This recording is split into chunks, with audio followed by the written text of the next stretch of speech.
I tremble, and tremble even yet, so till all was over. God be thanked, my nerve did stand. Had I not seen the repose in the first place, and the gladness that stole over it just as the final dissolution came, as realization that the soul had been won, could not have gone further with my butchery.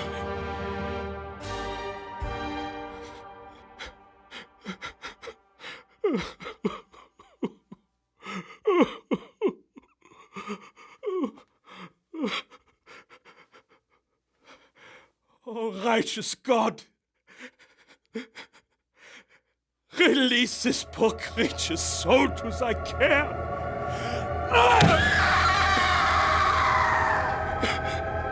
God in heaven. I could not have endured the horrid screeching as the stake drove home, the plunging of rising foam and lips of bloody foam. I should have fled in terror and left my work undone.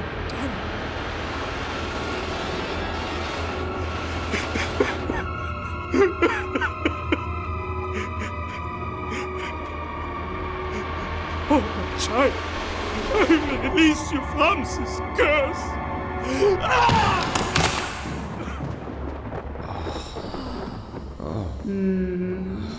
I lay quiet, looking out onto my eyelashes in an agony of delightful anticipation.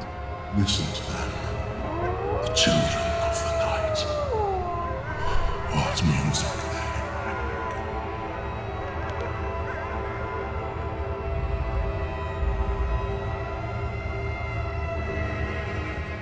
From the D&E studios, welcome to the sexiest show on the internet, the Dracula Podcast. I am Lancaster of the House Titmus, or Lancaster for short. Thank you to Adam Stover, Rob and Martha of Southgate Media, and most of all you for listening. We're to bring you thoughtful and stimulating media reviewing the films, books, music, plays, and personalities that make Stoker's creation so beloved, the criticism to inform your purchasing decisions, interesting guests, and the needs of our communities. Be sure to drop us a line at audio.dracula@gmail.com, also on Twitter and Facebook. I'm also reminded that Dracula the audio drama is out right now for $39.99 at drakesnestentertainment.com. And now here he is, our host of the show, the voice of the dragon, Lawrence. Thank you, folks. I am Lawrence Burgess, or LB for short, and welcome, folks, to the Dracula Podcast. Lancaster, you didn't do too bad today, bud. I sincerely appreciate the opportunity to lead in the show with the fruitiness of my sumptuous tones. Glad to see that your tones are sufficiently fruity. And I'm also glad to see you survived last week. Well, Taco Bell wasn't exactly the most responsive when I tried to get them on the telephone, so I went down there to pay a little visit. I told them what happened and demanded a refund, and the manager told me to, quote, put a big fat dick in my mother***ing mouth. Then I had to smack the pinto beans out of that ignoramus. And I suppose I was a little bit satisfied. Nobody got hurt, did they? Oh, no, don't worry about it. Everything's fine. Don't forget, folks, that the Dracula Podcast is brought to you by the Foxborough 1007 Bigley Avenue, Suite 319, Charleston, West Virginia 25302 for all your post-production needs. Mixing, music, mastering, multi-track audio recording, and graphic design. Greg Hunt does it all, and he's a personal friend to me and to the show. Don't forget, if you want your fro clip, go to Tops Off Barber Shop down on Hale Street in Charleston, West Virginia. It's an experience, and I tell you, both Lancaster and I have gotten our fros clipped. The epicness of my fro cannot be contained. If this podcast were being videoed right now, the camera lens would explode because of the sheer awesomeness of my fro. Thank you to Scott Spencer. Yes, thank you to Kelly Dunlap and Scott Spencer, heads of Tops Off Barber Shop in Charleston. Welcome to the show. We are happy to have you along in attendance today with us. If you've missed out on an episode, please don't worry about it. We've got tons of great things in the archives at southgatemediagroup.com. That's southgatemediagroup.com. There you will find our archives, all sorts of interesting guest recommendations. And last time we cracked Nosferatu the Vampire, and tons of shenanigans are on the way. Shenanigans is such an interesting word, and multifaceted, I totally agree. In any case, you guys have blown up my email, and unfortunately, a lot of people were amused by what happened to you last week at Taco Bell. I'll tell you what, it's a hell of a price for fame. Goodness gracious. That stuff wasn't fit for human consumption. I absolutely agree. Taco Bell is rough. What possessed you to go to Taco Bell in the first place? Well, it was 2 o'clock in the morning, and I suppose I desired something akin to horse manure. I wish I could say I was high on weed, but I unfortunately wasn't. It was worse than any drug I could have imagined. Well, Lancaster, since our listeners have had such a outrageously outstanding response and also quite entertaining, we want to do a segment in each of our podcasts entitled Don't Eat This Shit. Excellent idea. Would you like to do a review of Taco Bell again? No, that's not necessary. But my wife actually sent me a link. And Lancaster, if you wouldn't mind, I'd like for you to read it for the folks at home. First, identify what it is, and then read along. Well, this one's supposedly a little bit infamous. It's on Amazon.com. The product itself is Haribo sugar-free gummy bears 5-pound bag. This review is by Christine Torok on October 3rd, 2012. Oh man, words cannot express what happened to me after eating these. The gummy bear cleanse. If you are someone that can tolerate the sugar substitute, enjoy. If you are like the dozens of people that tried my order, run. First of all, for taste, I would rate these a 5. Soft, true to taste fruit flavors, like the sugar variety. I was a happy camper. But, or should I say, but with 2 T's, not long after eating about 20 of these, all hell broke loose. I had a gastrointestinal experience like nothing I've ever imagined. Cramps, sweating, bloating beyond my worst nightmare. I've had food poisoning from some bad shellfish, and that was almost like a skip in the park compared to what was going on inside me. Then came the, flatulence. Heavens to Megatroid, the sounds like trumpets calling the demons back to hell. The stench, like 1,000 rotten corpses vomited. I couldn't stand to stay in one room for fear of succumbing to my own odors. But wait, there's more. What came out of me felt like someone tried to funnel Niagara Falls through a coffee straw. I swear my sphincters were screaming. It felt like my delicate starfish was a gaping maw, projectile vomiting a torrential flood of toxic wet, 100% liquid, flammable liquid, napalm. It was actually a bit humorous for a nanosecond, as it was just beyond anything I could imagine possible, and it went on for hours. I felt violated when it was over, which I think might have been sometime in the early morning of the next day, and there was stuff coming out of me that I ate at my wedding in 2005. I had 5 pounds of these innocent-looking, delicious-tasting hell bears, so I told a friend about what had happened to me, thinking it had to be some type of sensitivity I had to the sugar substitute, and in spite of my warnings and graphic descriptions, she decided to take her chances and take them off my hands. Silly woman. All the same for her, and a phone call from her while on the toilet, because you kinda end up living in the bathroom for a spell, telling me she really wished she would have listened. I think she was crying. Her sister was skeptical and suspected that we were exaggerating. She took them to work since there was still 99% of the 5-pound bag left. She works for a construction company where there are builders, roofers, house painters, landscapers, etc. Lots of people who generally have limited access to toilets on a given day. I can't imagine where all of those poor men and women pooped that day. I envisioning men on roofs crossing their legs and trying to decide if they can make it down the ladder or if they should just jump. If you order these, best of luck to you. And please, don't post a video review during the aftershocks. P.S. When I ordered these, the warnings and disclaimers and legalese were not posted. I'm not a moron. Also, not sure why so many people assume I'm a man. I am a woman. We poop too. Of course, our poop sparkles and smells like a walk in a meadow of wild flowers. Thanks for all the great comments. I've been enjoying reading them and so glad the horror show I experienced from snacking on these has at least made some people smile. And that's the review there. What do you think? Very entertaining, guys. I hope you enjoyed that. That is the Haribo sugar-free gummy bears 5-pound pack. Long time ago, I had regular Haribo gummy bears and no effects from that. I wonder what it is about sugar-free stuff. Sounds about like my experience at Taco Bell.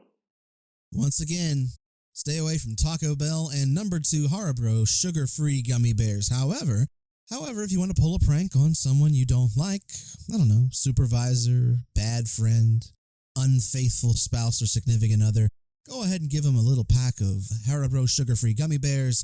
Perhaps melt them down in a liquid, who knows? Interesting ideas and interesting possibilities there.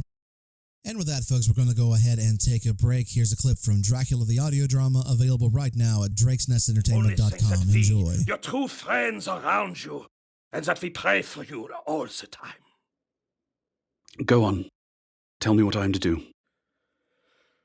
Take this stake in your left hand, ready to place the point over the heart, and the hammer in your right. Then, when we begin our prayer for the dead, I shall read him, and I have here the book, and the other shall follow. Strike in God's name, that so all may be well with the dead that we love, and that the undead pass away. Arthur took the stake and the hammer, and once his mind was set on action, his hands never trembled, nor even quivered. Van Helsing opened his missile and began to read, and Quincy and I followed as well as we could. Arthur placed the point over the heart, and as I looked, I could see its dint in the white flesh.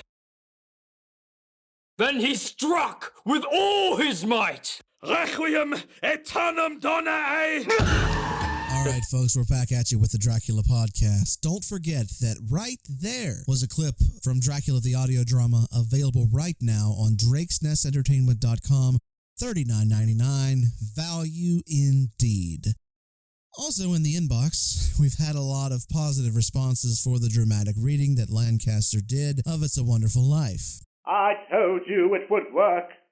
Very well. I am eating a little bit of crow, but that's okay. So Lancaster has picked out something else to read dramatically this week. Lancaster, is it horror related? Oh no, we get enough of horror related stuff on here. I'm trying to branch people out and listen to something different. What do you have in mind? Well, it's the opening paragraph to Lucy Maud Montgomery's Anne of Green Gables. It's the first paragraph of Chapter 1, Mrs. Rachel Linden Surprised. Would that be agreeable? That's fine. All right, folks, here it is, Lancaster of the House Titmus, reading Anne of Green Gables, the first paragraph, Chapter 1, and are you doing it in the style of last week? Oh, yes. Very well. Lancaster, to you. Can you cue my music, please? Oh, outrageous. I love it. Mrs. Ray Ray Lind lived just where the Avonlea Main Road dipped down the into a little hollowed, fringed with alders and ladies' eardrops and traversed by a funky-ass brook that had its source away back up in the woods in the old-school Cuthbert place. The Shiznit was reputed to be an intricate, headlong brook up in its earlier course all up in them woods, with dark secrets of pool and cascade. But by the time it reached Linda's Hollow, that Shiznit was on the down low, well-conducted little stream, for not even a funky-ass brook could run past Mrs. Ray Ray Lind's door without due regard for decency and decorum. It probably was conscious that Miss Rabway was chillin' at her window, keeping a gang-banging, finger-licking, dirty ass sharp eye on every last motherfucking thing that passed, from brooks and little pimps, up in that if she had noticed anything odd or out of place, that'd be a and would never rest till that freaky beer had ferreted up in whys and wherefores thereof. Thank you. Thunderous applause. Alright, there's another one for you folks. If you want Lancaster to keep this up, go ahead and send us an email in the Dracula inbox, audio.dracula@gmail.com. And now it's time to get into the media review portion of our show, or as Professor Van Helsing calls it... The ghastly paraphernalia of our beneficial trade. Isn't Abraham good? Oh, yes, he's amazing. That's why John Johnson is the best. In any case, our review this week is the 1922 version of Nosferatu. A lot of you have taken issue with what we said last week about this being the inferior of the Nosferatu films, and I'm going to throw it out to you this week in the sumptuousness of my fruity tones. Is that how it goes? Close enough. Very well. Nosferatu was written by Henrik Galeen and directed by F.W. Murnau in 1922. It stars Greta Schroeder, Gustav von Weigerhem, and Max Schreck. Because the Stoker family didn't release the rights to Dracula, Murnau and crew had to deviate from the plot and the scheme just a little bit. They changed their place to Wisbarg, Germany. Instead of Renfield, we have Nock. Instead of Harker, we have Hutter. And instead of Count Dracula, we have Count Orlok. In the same vein, Hutter goes to the castle and escapes. We have the sequence of the ship. We also have a very lovely sequence with Ellen, or who in Stoker's book will be called Mina. But there are a lot of things missing. One, the Lucy character is not there. Second of all, instead of the epic confrontation in Chapter 27 of Dracula, we have Count Orlok being banished by the sunlight. First instance of that in cinema. It's stylized with a heavy German expressionistic air. It's not too long, in 94 minutes. And it is one of those films that is in the public domain. So if you want to pick up YouTube and watch that right now, you may. Or you can go on Netflix. And also, Kino Video did a decent job of restoring Nosferatu on Blu-ray. So if you'd like to, go ahead and pick that up. Now let me preface this next part by saying I love silent cinema. One of my favorite films of all time is 1920's The Mark of Zorro with Douglas Fairbanks. I love Lon Chaney's The Phantom of the Opera in 1925. I also really enjoy The Man Who Laughs. But I like Nosferatu. I don't love it, I like it. I find the version in the 70s, directed by Werner Herzog, was better. And yes, that is blasphemy to say amongst horror fans, but there's an element here that's necessary. Some films are really good in silence. For instance, Todd Browning directing Bela Lugosi. In the early days of cinema, when that was released, it was often shown in theaters as silent, and it was very effective. This story isn't. It feels wrong and a little bit disjointed. It doesn't take itself too seriously sometimes, which is good. However, the necessary element of sound isn't there. Honestly, I think they did Dracula way too soon. It was nice and ambitious, but this is a very big story with a demanding budget, hence later on, which is why we have the Balderson Dean play in Dracula 1931. It's a good film. It does get the Dracula podcast seal of approval, but I don't love it. I don't worship the thing like most people do. On IMDb, from 64,134 users, it has an 8.0 rating, solid. I would put it somewhere around a 7. I think it's a little bit overrated. Thankfully, the film wasn't lost and has been restored properly from generation to generation. I do recommend on buying it in Blu-ray also, however there are other things you should buy first. Yet, if you get the opportunity to buy it in Blu-ray from Kino Video, here's what you're going to get. There are 2 versions of the film. It's 2 discs.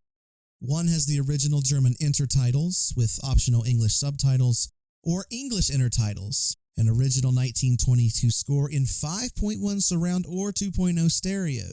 There is a 52-minute documentary chronicling F.W. Murnau entitled The Language of Shadows, clips and highlights from other Murnau films, and a photo gallery. The Blu-ray itself was released in November of 2013. It's available right now at Amazon from $25.29. My Bible for buying Blu-rays is blue-ray.com, giving it a 4 out of 5 on video and a 5 out of 5 on audio, keeping the grain while still having an interesting, deep picture. It looks really good. I think it's a solid purchase, but I think the 1979 version with Kinski and Herzog is a better choice, even with the physical errors that are on the Blu-ray. I still think it's a better choice, and it's also a little bit less expensive. There was also another film made about the Nosferatu series, In Shadow of the Vampire, starring John Malkovich. Udo Kier is also in it. And back in July, we got word that Nosferatu was going to be remade. A lot of people have negative feelings about this, and it already has been remade once in 1979. The film is being remade by Studio 8 with the writer and director Robert Eggers. The name may sound familiar to you with the 2015 version called The Witch. I would mostly be on the fence for something like this, but since it's already been remade once and sort of a mockumentary made with Shadow of the Vampire, I don't feel it is necessary. But the 1922 version of Nosferatu is a solid film, yet I prefer the later version more. And if you want to send me hate mail, go right ahead. Lancaster, are you prepared for that? I tend to agree with you, actually. Really? Oh, yes, there's something interesting about the color they're going on. Max Schreck was wonderful in those silly rat teeth and all some sort of nonsense. However, Klaus Kinski truly creeped me out. It was very atmospheric. It was, and perhaps I'm biased because it's Herzog. And we're going to take a quick break, and we'll be right back at you with the Dracula podcast. Here's another clip from Dracula the audio drama from drakesnestentertainment.com right now. So, let me try to be a lawyer. I'll be like, so I'm like testifying, right? And I'm like, hey, so like, the dog was like, whoo, whoo, and like, kill three people. I couldn't.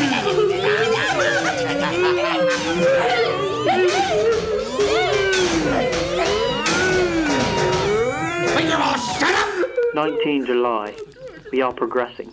My friend has now a whole colony of sparrows, and his flies and spiders are almost obliterated. When I came in, he ran to me and said he wanted to ask me a great favor. A very, very great favor. And as he spoke, he fondled me like a dog. I asked him what it was. A kitten. A nice little sleek, playful kitten that I can play with and teach and feed and feed and feed. Dracula the audio drama is available via drakesnestentertainment.com.